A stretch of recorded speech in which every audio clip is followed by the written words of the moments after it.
¿Cómo andás, Leonardo? ¿Qué tal? ¿Cómo andan? Buen día. Buen día. ¿Te quedó alguna duda con el tema de la multa de la Intendencia? No, simplemente que es interesante una pregunta que tú le hacías sobre la doble multa. Es decir, si la acumulación de la mora más esta multa por no pago no puede afectar el non bis in idem. Pero bueno. Que eso implica dos veces la misma multa. Sí, Claro, pero bueno, porque- es un tema interesante para analizarlo con estudiantes. Bien. Habría que ver ahí si lo que se multa es el atraso o la circulación O sin la el circulación. pago. Claro. Es interesante. En fin, vamos a ver, pero vamos a hablar de otra cosa. Contigo es este caso del argentino Balcedo. El juez y el fiscal consideran que hay suficientes indicios para probar un delito de lavado de activos ya, por los elementos que hay también respecto a otros eventuales delitos. ¿Qué tiene que pasar para que se configure el delito de lavado ¿Cómo de activos? comprobarlo también, no? A ver, acá... Ahora se dice, tiene tanta plata que no hay forma que la haya obtenido legalmente. ¿Pero eso es suficiente para la justicia? Lo que pasa que cuando tenemos un caso de esto, entra en juego lo que llama la prueba indiciaria. La prueba indiciaria parte de tres elementos. Un enriquecimiento injustificado, la ausencia de una actividad lícita que da origen a los fondos y finalmente la eventual, digamos, la eventual existencia de delitos precedente de lavado de activos. Acá que tenemos un enriquecimiento importante, por lo menos hasta el momento la defensa tendrá que probar si existe o no una actividad lícita que da origen a estos 7 millones o lo que fuere. Hasta ahora no lo... Bueno, eso no será se- el no trabajo se de la sabe, defensa. Pero eso lo tiene que probar la defensa. Y la defensa tiene que romper este razonamiento y lo que sí hay es la existencia en Argentina de 3 delitos que son precedentes del lavado de activos, que es la extorsión, la apropiación indebida y se menciona por parte del pedido de extradición un eventual vínculo con el narcotráfico. Entonces, lo que en este momento existe es justamente un elemento de convicción o por lo menos un indicio de la existencia de activos de una magnitud tal que hasta ahora no se ha demostrado que están vinculados a una actividad ajena a las que el pedido de extradición menciona. Ese es el trabajo que va a tener, digamos, eso es lo que en definitiva la Fiscalía ha solicitado en base a un elemento bastante importante que es la existencia de activos de un elevado monto, la ausencia de bancarización. La existencia de efectivo, eso La también existencia- es como... Que en eso hay que ser muy claro, no porque haya efectivo hay delitos, sino parecería... Pero no el origen claro de dónde Claro, provino. lo que pasa es que estos son montos que no parecen ser, en primera instancia, lo razonable para una actividad comercial. 7 Claro. millones de dólares en estas condiciones En Cofre parecen Ford. ser... No es normal. Bueno. Incluso es una pérdida de dinero importante mantenerlos en esas condiciones. Tenerlos en un cofre fort es como tenerlos enterrados, ¿no? Exacto. Estás perdiendo plata. Bueno, Porque ahí no lo pones Cualquier en un plazo banco y- fijo te claro. paga Exacto. intereses. El trabajo interesante que va a tener la defensa es justamente romper este razonamiento y mostrar, si es posible eso, de que estos activos que tiene Uruguay se debían o bien a una fortuna preexistente o bien a actividades que no se mencionan. ¿De quién los heredó? Hay que ver. No, la pregunta... Lo que estoy diciendo es simplemente analizando conceptualmente, no estoy diciendo ni que existen pruebas porque no conozco el caso ni conozco a la defensa. Pero ya que menciona esta gran cantidad de efectivos, más de 6 millones de dólares escondidos allí, ¿cómo puede ser que ingrese todo ese dinero, se le pase por alto a las autoridades uruguayas? ¿Esto hace pensar que si nunca hubiese habido una denuncia desde Argentina, acá nunca nos enterábamos? A ver, lo que hace pensar es que obviamente en lo que llama el tránsito transfronterizo de dinero hay fallas. O sea, porque o bien esto entró por frontera seca, o bien entró por puertos, o entró por aeropuertos. La existencia de las aeronaves hace indicar por lo menos de que podría haber sido que entraban directamente por... Esos vuelos de Buenos Aires a Melilla, ¿no? exactamente. Para aclarar a la O a donde fuere. Lo que quiero decir es Sí. que ahí el Uruguay tiene una falla. Después... Capaz si- que por las 3 vías, ¿no? La terrestre, Puede ser. la aérea y Lo la que pasa es que marítima. son montos tan elevados que hacen indicar de que esto era una actividad constante.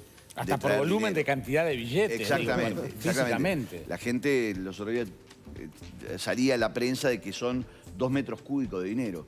O sea, Claro. eso no se hace, más allá que el individuo hace muchos años que está en Uruguay, no se hace en un abrir y cerrar de ojos. Y la ciudadanía se indigna porque uno tiene que declarar si entra con más de 10.000 dólares al país. En su momento, cuando no estaba regularizado, si se viaja, no sé, con 2 porros de marihuana a Buenos Aires, te paraban en la aduana y tenés un problema. Y de repente se encuentra un caso de personas que entraron 7 millones de dólares al país y no pasa nada. Uno de los factores de riesgo que tiene Uruguay, y está marcado muchas veces por muchos organismos internacionales, es justamente este tránsito transfronterizo. ¿Por qué? Porque Uruguay tiene ciertas flexibilidades, no así en el secreto bancario. Ayer yo mostraba una situación. Uruguay ocupa el lugar 67 en secreto bancario, lo que indica que prácticamente no existe. O sea, Uruguay cambió eso. Lo que pasa es que existan normas fuertes contra el lavado de activos, que existan restricciones al ingreso, que existan un montón de cosas, no quiere decir que no vaya a haber y vaya a seguir habiendo lavado de activos. Va a seguir habiendo y naturalmente se dan estas situaciones que uno le parece indicar que son bastante básicas, porque el dinero en efectivo indica una ausencia de una gran estrategia. Sí, también es cierto que algunas de las normas que se han venido aprobando con respecto al lavado de activos son posteriores incluso a algunas de las transacciones que este hombre realizó en Uruguay. Ya vamos a hablar de eso, pero eso también genera dificultades a nivel de la justicia, porque hay algunas de estas leyes que establecen delitos que no se le podrían aplicar por no ser retroactivas, pero lo vamos a hablar con el fiscal del caso, Rodrigo Morosoli, que nos recibe justamente para conversar de lo que fue la instancia de ayer. Fiscal, ¿qué tal? Buenos días. Buenos días, ¿cómo están? Muy bien. Bueno, ¿qué fue lo que ocurrió ayer en la audiencia y cómo sigue el caso a partir de ahora? Bien, un poco para enmarcar en el contexto general del sistema actual.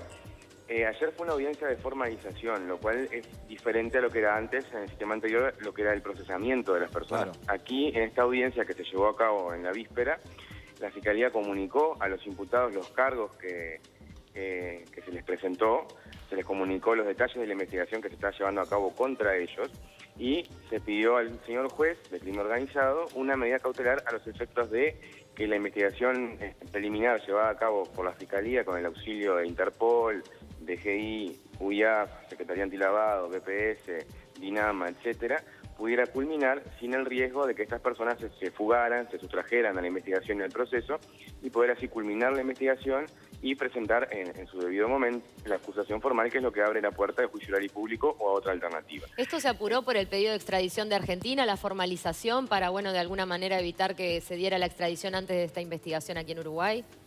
A ver, el cúmulo de evidencia que se recolectó en el primer momento de los allanamientos 4 y 10 de enero, yo creo que ya permitían presentar cargos y oficializar la investigación. Lo que pasa es que, claro, es un cúmulo tan grande de datos y que tienen que cruzarse las instituciones uruguayas, el análisis, el estudio de todo eso, que demoró unas semanas más. En definitiva, yo creo que antes del día de ayer ya podíamos haber estado en condiciones de presentar cargos.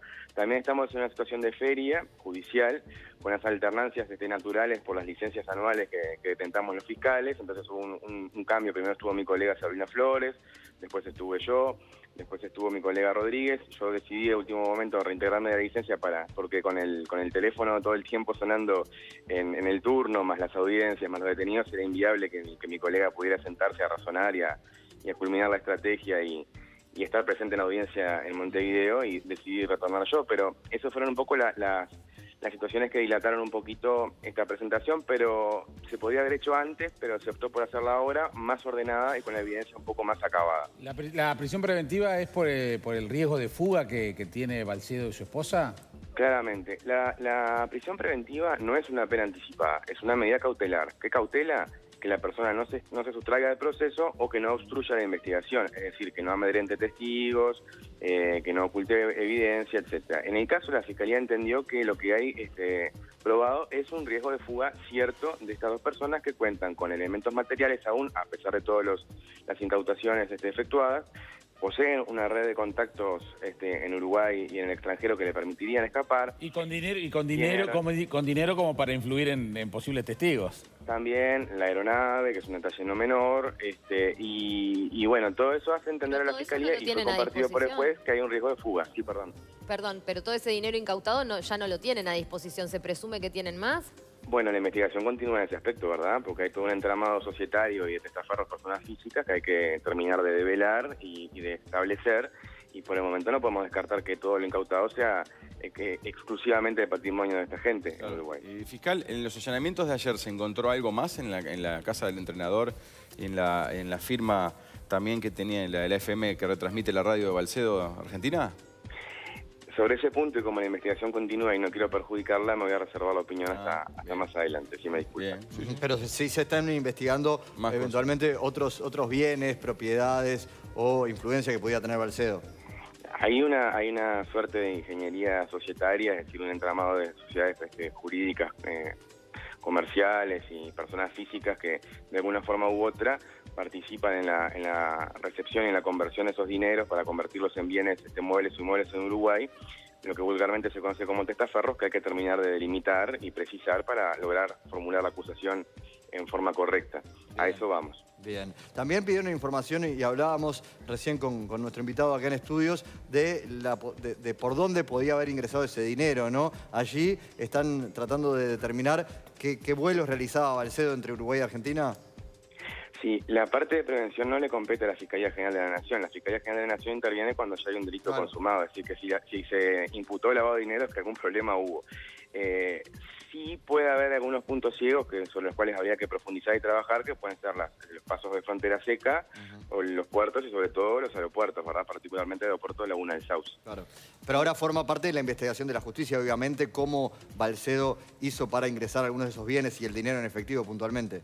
Nos interesa en la medida de lo posible detectar el trasiego y la ruta de ese dinero, claro que sí. Muy bien. Muchísimas gracias, fiscal, por estos minutos con nosotros. A la orden, que tengan buena jornada. Saludos a todos. Gracias. Gracias. Sigue la actuación de la justicia y por ahí la pregunta que algunos se hacen es ¿cuántos Balcedos puede haber por ahí? A ver, yo creo que este caso indica que si bien el Uruguay ha mejorado mucho, existen deficiencias. De la resolución de este caso y de las eventuales sanciones administrativas que pueda haber a los que de alguna manera pudieron haber participado en algunas de las transacciones, también dependerá de la percepción de riesgo hacia otros profesionales o hacia otras empresas que digan, bueno, yo esto acá no lo voy a hacer porque me puedo ver involucrado en el futuro. Todos estos casos siempre muestran que puede haber otros casos, sin duda. Tampoco por la existencia de una gran casa o de una persona que vive en condiciones muy ostentosas, por eso mismo hay delito. Tampoco hay que llevarse a la... Ni se puede investigar, esa es la pregunta que otros se hacen. Cuando hay una ostentación de la riqueza de este tipo, que la vemos en esta chacra, pero que de repente en el este del país uno ve mansiones durante el año con un cuidado y un tamaño y una de esas... Sin nadie, además, ¿no? Con el personal adentro, pero sin nadie atendiendo, viviendo, que le llaman la atención. Esas cosas no se pueden investigar per se. Lo que pasa es que per se sí hay una investigación que es donde a partir de la nueva ley de lavado de que entró en vigencia el 1 de enero se va a poder hacer, que es la investigación patrimonial que hace el organismo recaudador, la DGI, y eventualmente el BPS con los empleados. Si encuentra que de esa investigación patrimonial pudiera existir una ausencia de ingresos lícitos para sustentar ese patrimonio, ahí podría haber eventualmente una conexión entre lo que es la DGI, la Secretaría Antilavado y la formalización de una denuncia ante la Fiscalía General de Corte. Por eso los controles son importantes. Sí. No es por la ostentación en sí mismo, pero si hay una gran mansión con personal de servicio en invierno, en un balneario, va al BPS y pregunta y ahí capaz que salta. O sea, no es por la ostentación en sí mismo, sino que es una Pero eso a partir de la ley, entonces, que rutinaria. está el 1 de enero. Porque el delito precedente, o sea, se incluyó como delito precedente el delito fiscal. Vale decir que cuando yo tengo, supónganse que soy un no residente, que en Argentina de pronto no pagué los tributos o no declaré el inmueble que tengo en Uruguay, eso puede dar lugar a un delito penal económico en Argentina. Si eso ocurre, en Uruguay eventualmente podría haber lavado. Ahora, la defraudación. A partir de $300.000. Sí. Claro, pero... No evasión y sí defraudación. Defraudación. Pero el es decir, BPS una conducta... puede caer a tu casa de balneario a preguntarle a dejar dinero si está en planilla, por ejemplo. Obviamente. Sin ningún problema. Y ahí eventualmente podría haber otro delito que también es presente al lado activo, que es la apropiación indebida. Es decir, cuando yo me quedo con dinero de los aportes personales o del trabajador. O sea, está mucho más complejo. No quiere decir que no vaya a existir lavado de activos. Si en Estados Unidos uno ve casos permanentemente, si en Europa uno ve casos permanentemente, toda la criminalidad económica es un tema complejísimo y creciente. Lo que pasa es que, bueno, que el Estado siempre va de atrás. Pero acá también hay que tener una cosa importante. El Estado, cuando detecta estos casos, también va por los bienes. Ajá. O sea, Acá hay el dos riesgo- estados yendo por los Claro. bienes. Lo que pasa es que por los bienes que están en Uruguay, si hay una formalización de una acusación de lavado, Uruguay tendría derecho a quedarse con esos bienes. Ajá. Por eso pelea por la plata. Yo creo que Uruguay, parto de la base que la Fiscalía pelea por dos cosas. Por combatir la criminalidad y a su vez por hacerse de los bienes de esa criminalidad y cortando el flujo financiero que existe en los eventuales criminales con el origen de esa riqueza. Está bien. Lo digo más académico, pero en el fondo Sí, es claro.